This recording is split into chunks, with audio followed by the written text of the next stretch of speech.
আৰু অকল পঢ়া মাথাটো কিবা গৰম হৈ যায় ন একেবাৰে স্কুল বন্ধ দিছিলে গৰম বন্ধ নিদিলে ঘৰত থাকিবলৈ নাপালোঁ একেবাৰে একদম টিউশ্যনত তালত দিয়ে দিলে মই যে পাপা নহয় একদম মানে অকল পঢ়াৰ কথা বাহিৰে বেলেগ কাম নাই আৰু মোৰ কিবা মূৰটো গৰম হৈ গৈছে অকল পঢ়াৰ কথাকে কৈ থাকিব মোৰো এইবিলাক পঢ়া শুনা বুলি ক'লে বিৰাট পৰি লাগে কি যে নহয় মানে গৰম বন্ধৰ দিনকেইটাও শান্তিত থাকিবলৈ নিদিয়ে একেবাৰে ক্লাছ কৰি পঠিয়ালেহে হয় আকৌ সেই কোনেবা পঢ়ুৱাই একেবাৰে আমাৰ সেই ভদ্ৰ ছাৰৰ নিচিনা হ'লে হ'ল আৰু থাকিবি আৰু টোপনিয়াই কোনেবা পঢ়ুৱাই তাকেহে যোনেই নাহক নপঢ়ুৱাক লাগিলে পঢ়াটোতো আমি পঢ়িবই লাগিব টিউশ্যন কৰিবলৈ পঠিয়াইছে যেতিয়া কৰিবইতো লাগিব মানে বৰিং আৰু পায় চুপ মেডাম এজনী আছে মৰ্নিং মেম মৰ্নিং বহা তোমালোক বাইদেউ মই সোমাব পাৰোঁনে আহা বাইদেউ মোক ক্ষমা কৰিব মোৰ আহি পোৱা অলপ দেৰি হ'ল বাটতে চাইকেলখনৰ চেণ্ডাল পৰিল সেই উঠাই থাকোঁতে আহোঁতে দেৰিয়ে হৈ গ'ল বাৰু ঠিক আছে একো নাই আজি প্ৰথম যেতিয়া একো নাই দিয়া পিছত কিন্তু তুমি সোনকালে আহিবা দেই এনেকৈ দেৰি কৰি আহিলে নহ'ব কিন্তু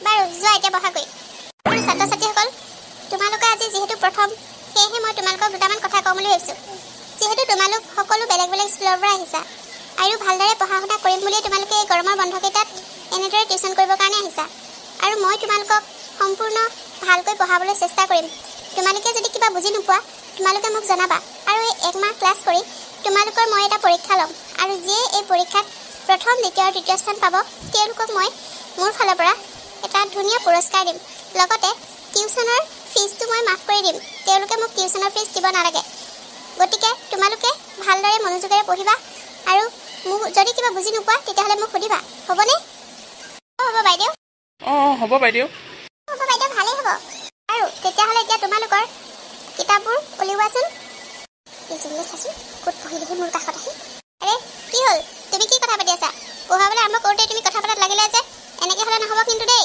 মই হ'লে পানিছমেণ্ট দিম আকৌ নাই বাইদেউ এই কলম এটা আনিছে নেকি বুলিহে সুধিছিলোঁ মোৰ মানে আজি কলম নাহিলে বেগত সেইটো কাৰণে বাৰু সকলোৱে পঢ়াত মন দিয়া হ'ব বাইদেউ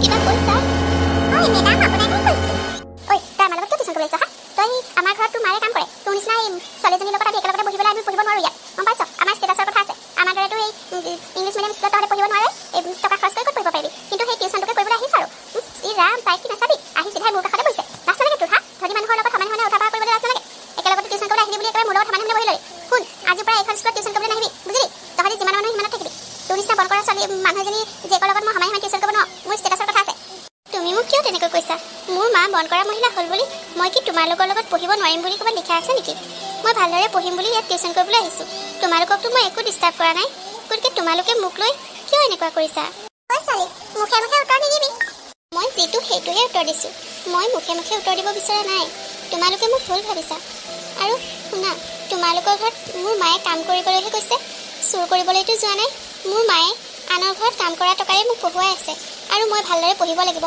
মই ভালদৰে ইয়াত পঢ়িবৰ কাৰণেহে আহিছোঁ তোমালোকৰ লগত তৰ্ক কৰিবলৈ অহা নাই মই আহোঁ মই তোমালোকৰ কথা মানিব নোৱাৰিম মোৰ মায়ে বহুত কষ্ট কৰি টিউশ্যনটো দি আছে গতিকে মই সদায় আহিম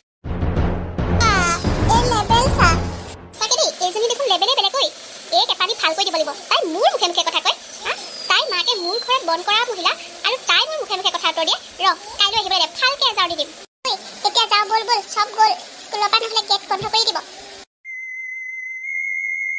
কি হ'ল আজি দেখোন এজনী ইমান দেৰিকৈ অহাই নাই তাই চাইকেলৰ চেট পৰিল চাগে হয় দে তই ঠিকেই কৈছা তাই চাইকেলৰ চেট পৰিল চাগে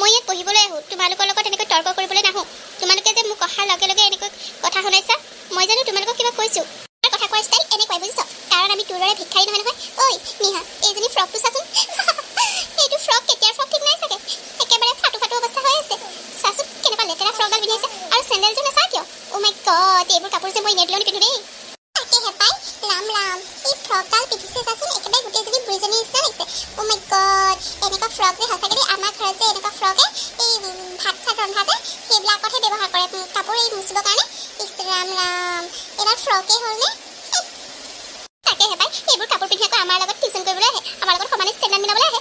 কিন্তু যদি আমাৰ লগত টিউচন কৰিবলৈ আহিছে অন্ততঃ অকণমান ষ্টেণ্ডাৰ্ড কাপোৰ এটা পিন্ধিয়া। পৰা পিন্ধিব মাকে চাগে লোকৰ ঘৰে ঘৰে কাম কৰি যিকেইটা পায় ভাতকেইটা খাবলৈ হয়হে, তাইক আকৌ ক'ৰ পৰা ষ্টেণ্ডাৰ্ড কাপোৰ কিনি দিব তই কচোন। তোমালোক সঁচাকৈ বহুত বেয়া, তোমালোকে মোক এনেকৈ ক'বা বুলি মই ভবা নাছিলোঁ। মই ইয়াত টিউচন কৰিবলৈহে আহিছোঁ, মই ইয়াত ফেশ্বন শ্ব' দিবলৈ অহা নাই নহয়। হয়, মোৰ মায়ে আনৰ ঘৰত কাম কৰি যিকেইটা পায় সেইকেইটাৰে আমি দুবেলা দুসাঁজ খাওঁ আৰু সেয়াৰে মায়ে মোক পঢ়ুৱাইছেও। ক'ৰ পৰানো মোক ইমান ভাল কাপোৰ আনি দিব। মায়ে মোক যিকেইটা আনি দিছে সেয়াকে মই ভালদৰে ধুই পখালি চফা কৰি পিন্ধি আহোঁ। তোমালোকে মোৰ ফ্ৰকটোক লৈ এনেকৈ নক'বা। মোৰ ফ্ৰকটো পুৰণা হ'ব পাৰে কিন্তু লেতেৰা নহয়। সঁচাকৈ আমি দুখীয়া হ'লোঁ বুলি তোমালোকে এনেকৈ ক'বা বুলি ভবা নাছিলোঁ। দুখীয়া হ'লেও আমি মানুহে। ৰাম, কথাকেইটাকৈ উচাত মাৰি গুচি গ'ল দেখিছ নাই? তাই মানে এইটো আমাক লেবেল দি থৈ গ'ল বুজিছনে? ৰাম, এইবোৰক যে কথা ক'বই নোৱাৰি, চকু পানী অকণ উলিয়াব আৰু এতিয়া আকৌ সেই বিচাৰ আগত কৈ নিদিলেই হ'ল। ঐ ব'ল ব'ল, আমাৰ দেৰিয়ে হ'ব এতিয়া, মিছ আহিছে। এইজনী দেখোন পঢ়াত বৰ চোকা, আমি লাজহে পাম নেকি ঠিক নাই দেই। এই যদি ফাৰ্ষ্ট ছেকেণ্ড থাৰ্ড পাই যায় কি হ'ব বাৰু? তাকেহে পাই, মোক কিন্তু হৰুৱাব নোৱাৰে। যিমান চোকা হ'লেও তাই মোতকৈ আগত কেতিয়াও হ'ব নোৱাৰে। আৰু মই তাইক হ'বলৈও নিদিওঁ, কাৰণ তাই মোৰ ঘৰৰ বন্ধ কৰা মহিলাৰ জীয়েক আৰু মই এজনী অফিচাৰৰ ছোৱালী, গতিকে মই তাইক কেতিয়াও মোতকৈ আগবাঢ়িবলৈ নিদিওঁ। এইটো হ'লেতো ভালেই, কিন্তু তাই যদি কেনেবাকৈ তোতকৈ আগত আহি যায় নহয় তেতিয়াহে কিন্তু তই লাজ পাবি দেই। ন' ইম্পচিবল, তাই মোতকৈ কেতিয়াও আগবাঢ়িব নোৱাৰে আৰু মই তাইক কেতিয়াও আগবাঢ়িবলৈ নিদিওঁ। তাইক আমি টৰ্চাৰ কৰিম বুজিছ, যাতে তাই ডিষ্টাৰ্ব হৈ পঢ়া শুনাত মন নবহে। তাইক আমি এনি টাইম হাঁহি ঠাট্টা কৰিম, গম পাইছ? তেতিয়া তাই লাহে লাহে মোৰটো কাম নকৰা হ'ব আৰু পঢ়া শুনাত একেবাৰে বেয়া হৈ যাব, বুজিলি? শিল্পা, সেইফালে চা, নকৰানি যে কাহিলেই। নাহিবনে আৰু? ঐ, তোৰ আৰু বেলেগ ফ্ৰক নাই নেকি? সদায় যে একেটাকে পিন্ধি আহ। ঐ, মোৰ ফ্ৰক আৰু নাই, মোৰ দুটাই ফ্ৰক। এটা গাঁও ফুৰিবলৈ গ'লে কেতিয়াবা পিন্ধি যাওঁ আৰু এইটো ঘৰত দুটামান আছে, সেইকেইটা অলপ ফাটি আছে, সেয়েহে মই এইটোকে সদায় ধুই পখালি পিন্ধি আহোঁ। অ' মাই গড, ঐ আৰু যদি কাপোৰ কানি নাই আমাৰ লগত পঢ়িবলৈ নাহিবি বুজিছ? সদায় একেটা চোলাকে পিন্ধি পিনি আমাৰ লগত টিউচন কৰিবলৈ নাহিবি। আমাৰো অলপমান ষ্টেণ্ডাৰ্ডৰ কথা আছে নহয়। আমাৰ লগত টিউচন কৰা ইমান ভিক্ষাৰী আছে বুলি গম পালে যে আমাৰ স্কুলৰ আৰু বাকীবিলাকে মোক কিমান হাঁহিব নহয়। তোৰ বেলেগ ফ্ৰক নাই যদি নাহিবি বুজিছ? ৰাম ৰাম, একেটা ফ্ৰককে পিন্ধিবলৈ লাজ নালাগে? তুমি কিয় মোক এনেকৈ কোৱাচোন? তোমাৰ প্ৰব্লেমটো ক'ত? মই একেটা ফ্ৰককে পিন্ধি আহিলোঁ যেনিবা, তাতে তোমাৰ কি হ'ল? তুমিতো পিন্ধা নাই, মইহে পিন্ধিছোঁ। আৰু পিন্ধা উৰাটো কি? ভালদৰে পঢ়াটোহে মেইন কথা। অকল কাপোৰ কানি পিন্ধি ডিজাইনত আহিলেই নহ'ব নহয়, পঢ়িবও লাগিব, পঢ়াটোহে মেইন। তই আমাক দম দিবলৈ আহিছ নেকি? ইছ ৰাম, কথা শুনচোন, পঢ়াটোহে মেইন। তাইহে পঢ়িছে আৰু আমি পঢ়া নাই। দেখিম নহয় কেই নম্বৰত যাব পাৰ। গাধীজনী মন কৰা সেই মহিলাৰ জীয়েক হৈ পেলাই তই আমাৰ মুখে মুখে কথা ক'বলৈ ভয় কৰিব লাগিছে, গম পাইছ? অ' নমি, তই ঠিকেই কৈছ। এইজনী মুখখন চাচোন, একেবাৰে নপাত কচুপাত। শিল্পা, তই ঠিকেই কৈছ, একেবাৰে জুই দিব নোৱাৰি, মুখখন জুই দিলেও নপৰিব চাগে। হ'ব দিয়া, তোমালোকে যি বুলি ভাবা ভাবা। তোমালোকৰ লগত কথা পাতি থাকিলে মোৰ মূৰটোহে গৰম হ'ব। মই যাওঁ ক্লাছলৈ, বাইদেউ আহিছে চাগে। মজা, এইক আমি এনেকৈয়ে মূৰটো গৰম কৰিব লাগিব, তেতিয়াহে যদি তাই পঢ়াত বেয়া হয়। অ' তই ঠিকেই কৈছ, এই মূৰটো আমি এনেকৈয়ে বেয়া কৰিব লাগিব, নহ'লে একমাহ সম্পূৰ্ণ হ'ব এতিয়া। আমিতো ভালকৈ পঢ়া শুনা কৰা হোৱাই নাই, কিন্তু এইজনীয়ে যদি কেনেবাকৈ এক নম্বৰত যায় নহয় আমাৰ নাক কান গ'ল আৰু।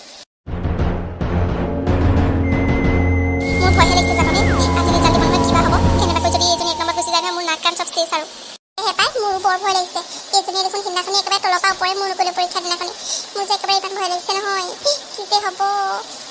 বাইদেউ ছাত্ৰ-ছাত্ৰীসকল, তোমালোকেতো কথাটো গম পাইছাই। মইতো একেবাৰে ক্লাছৰ প্ৰথম দিনাখনি কৈছিলোঁৱে যে তোমালোকে গোটেই মাহটো ধুনীয়াকৈ পঢ়া শুনা কৰিব লাগিব আৰু লাষ্টত মই পৰীক্ষা পাতিম, আৰু পৰীক্ষাটোতো বৰ্তমান পাতিলোৱেই, আৰু আজি আহি পৰিছে আমাৰ ৰিজাল্ট দিয়াৰ সময়। গতিকে তোমালোক সাজু আছানে? বাইদেউ, আমি সাজু আছোঁ, ৰিজাল্ট শুনিবৰ বাবে আমি পূৰা আগ্ৰহেৰে ৰৈ আছোঁ বাইদেউ। তেতিয়াহ'লে শুনা, মই ফাৰ্ষ্ট ছেকেণ্ড থাৰ্ড যিকেইজনৰ নাম ক'ম তেওঁলোক ইয়ালৈ উঠি আহিব। তেতিয়াহ'লে শুনা, থাৰ্ডত আহিছে আমাৰ ৰক্তিম বৰগোহাঁই, তেওঁক ইয়ালৈ উঠি আহিবলৈ অনুৰোধ জনালোঁ। আৰু ছেকেণ্ড পজিশ্যন পাইছে শিল্পা বৰা। আৰু ছাত্ৰ ছাত্ৰীসকল, এইবাৰ আহিছে আটাইতকৈ বেছি নম্বৰ পাই প্ৰথম বিজয়ী হৈছে কৰবী শইকীয়া। কৰবী, তুমি ইয়ালৈ উঠি আহা। ছাত্ৰ ছাত্ৰীসকল, তোমালোকক মই এটা কথা কৈছিলোঁ, মনত আছেনে? যিসকলে ফাৰ্ষ্ট ছেকেণ্ড থাৰ্ড হ'ব পাৰিব তেওঁলোকক মই এটা পুৰস্কাৰ দিম, আৰু সেই পুৰস্কাৰটো আছিল যে তেওঁলোকে মাহিলী ফিজটো দিব নালাগে।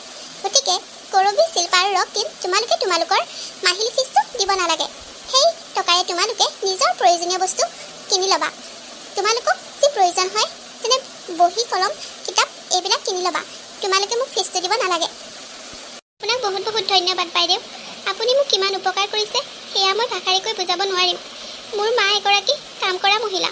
মোৰ মায়ে আনৰ ঘৰত কাম বন কৰি মোক পঢ়ুৱাইছে আৰু বৰ কষ্ট কৰি এই টিউশ্যনটো দিয়াইছিল আৰু মায়ে চিন্তা কৰি আছিল ফিজটো কেনেকৈ দিম বুলি। কালি মায়ে কাম কৰা মানুহ এঘৰত আজি ফিজ দিবৰ কাৰণে বিচাৰিছিল, কিন্তু মানুহঘৰে মাক টকাকেইটা দুদিনমান দেৰিকৈ দিম বুলি কৈছিল। আৰু আজি মই সৰ্বোচ্চ নম্বৰ পাই প্ৰথম স্থান পোৱাৰ বাবে আপুনি মোৰ পৰা যে ফিজটো নলয়, সঁচাকৈ মায়ে গম পালে ফূৰ্তিত ক'ব নোৱাৰা হ'ব। আৰু ময়ো বহুত সুখী হৈছোঁ। মই যদি ফাৰ্ষ্ট পজিশ্যনটো নাপালোহেঁতেন আপোনাক পইচা ক'ৰ পৰা দিলোহেঁতেন তাকে ভাবি মই অথনিৰ পৰা বৰ মন মাৰি আছিলোঁ। এতিয়াহে মোৰ মনটো ভাল লাগিছে বাইদেউ। হয় নেকি? তুমি চিন্তা নকৰিবা, তুমি বৰ ধুনীয়াকৈ পঢ়া শুনা কৰিছা আৰু আগলৈ তুমি আৰু ভাল কৰিব পাৰিবা। মাত্ৰ তুমি একান্ত মনে পঢ়ি যাবা। শুনা, তুমি নিজে কৈছা যে তোমাৰ মায়ে আনৰ ঘৰত কাম কৰি তোমাক পঢ়ুৱাইছে। তুমি যাতে মাৰ কষ্টবোৰ বুজি পোৱা আৰু ভালদৰে আগলৈ পঢ়িবা দেই। ইছ ৰাম, মইহে বৰ লাজ পালোঁ। মোৰ ঘৰত কাম কৰা মানুহৰ জীয়েকজনীয়ে ফাৰ্ষ্ট পালে আৰু মই ছেকেণ্ড পালোঁ। ইছ ৰাম, আজি পাপাই মোক থ'ব।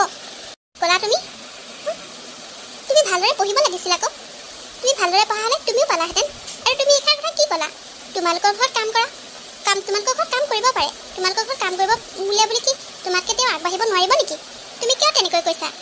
তোমালোকৰ ঘৰতে কাম কৰক বা বেলেগৰ ঘৰতে কাম কৰক, সকলো মানুহে তেনেকৈ ক'ব নাপায়। তোমাৰ লগৰ তাই বান্ধৱী, গতিকে তোমালোকে মিলিজুলি থকাটোহে ভাল কথা। ৰাম বাইদেউ, আপুনি যে কি কথা কয় আৰু। এই মোৰ ঘৰত কাম কৰা মানুহজনী জীয়েকৰ লগত মই কি বান্ধৱী পাতিম? তুমি কিয় তেনেকৈ কৈছা? কাম কৰা মানুহ হ'ল বুলি কি মানুহ নহয় নেকি? তুমি তাইক তেনেকুৱা ব্যৱহাৰ কৰাটো অনুচিত। বাইদেউ, আপুনি কোৱাৰ কাৰণেহে মই দুটামান কথা ক'বলৈ ওলাইছোঁ। মই এই টিউশ্যনটো লোৱাৰ দিন ধৰি মোক ইহঁত দুজনে বহুত বেয়াকৈ কৈছিল বাইদেউ। মই সিহঁতৰ লগত বোলে টিউশ্যন কৰিবলৈ যোগ্য নহয়, কাৰণ মোৰ মায়ে সিহঁতৰ ঘৰত কাম কৰে। সেয়েহে মই বোলে সিহঁতৰ লগত টিউশ্যন কৰিব নোৱাৰোঁ। আৰু মই পিন্ধি অহা কাপোৰক লৈ ইটিকিং কৰে। মই বোলে সদায় একেটা ফ্ৰককে পিন্ধি আহোঁ। এনেকুৱা ধৰণৰ কথা কৈ সদায় মোৰ মনত দুখ দিয়ে বাইদেউ। ৰাম ৰাম, এইবোৰ কথা তুমি মোক আগতে কিয় কোৱা নাছিলা? মই পানিছমেণ্ট দিলোহেঁতেন নহয়। আপোনাক মই কম বুলিয়ে ক'ব পাৰিলোহেঁতেন, কিন্তু মই নক'লোঁ, কাৰণ মই এইবোৰ কথা কৈ সময় নষ্ট কৰিব বিচৰা নাছিলোঁ।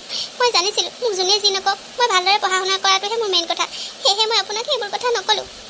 বাহ, তোমাৰ চিন্তাধাৰাক মই শলাগ লৈছোঁ। তুমি সঁচাকৈ এজনী ভাল ছোৱালী। আৰু শিল্পা, শুনা, তোমাকো মই এটা কথা কওঁ। তুমি যে মোক বন কৰা মহিলা জীয়েক বুলি হাঁহা, তোমাৰ দেউতা অফিচাৰ হ'ব পাৰে। তোমাৰ দেউতাই টকাৰ বাবেই কাম কৰিছে, আৰু মোৰ মা বন কৰা মহিলা, মায়ো টকাৰ বাবেই কাম কৰিছে। গতিকে তোমাৰ দেউতা আৰু মোৰ মাৰ মাজত কিবা পাৰ্থক্য আছে বুলি মই নাভাবোঁ, কাৰণ তেওঁ অফিচাৰ কৰিলেও টকাৰ বাবেই কৰিছে, আৰু মোৰ মায়ে আনৰ ঘৰত কাম কৰিছে যদিও টকাৰ বাবেই কৰিছে। সকলোৱে কেৱল টকাৰ বাবেই কৰিছে, আৰু সেই টকাৰে নিজৰ ঘৰখন পোহপাল দিবলৈ সকলোৱে কৰে। বুজিছা? তুমি এই কথাবোৰ বুজি পোৱা উচিত আছিল। এনেকৈ কথা কোৱাৰ আগতে তুমি এবাৰ ভাবিব লাগিছিল। তুমি দেখোন বৰ একেবাৰে মোক কথা শুনাইছিলা যে মই দুখীয়া ঘৰৰ ছোৱালী, বন কৰা মহিলাৰ জীয়েক, মই ভালদৰে পঢ়ি মই 1 নম্বৰত যাব নোৱাৰিম, তুমিহে যাবা। কিন্তু এতিয়া কি হ'ল? তুমি দেখোন মোতকৈ পিছে পৰিলা। হয় কৰবী, তুমি ঠিকেই কৈছা। আৰু শিল্পা, শুনিলানে তুমি তাইৰ কথাকেইটা?